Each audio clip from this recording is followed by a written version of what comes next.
Ano ka? Tibinom? Mama is serious.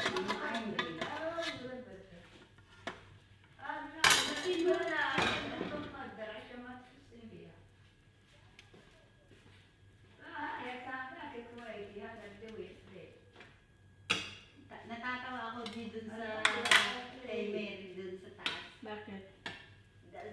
Di ba sabi niya may ticket na siya dahil abay yung ng ngayong Abril siya aalis. Nung hinihingi na niya kaya pala walang maibigay kasi wala naman na Pero may kapalit na siya. sa 20 pa lang siya sabi daw Mayo 20. Sabi ni Remy daw sa kanya. Tapos sabi sinungaling.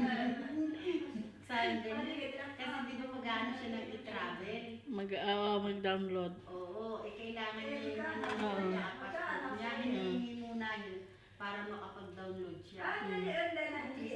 Wala naman pala. Hindi pala ito. Naisahan na naman siya. Lugarit niya. Ganon yung style nila, Tibet. Sabi niya. Napamura ka talaga sa lahi ng gawa nila. Sabi ganyan. Sinungaling. Excited na yan.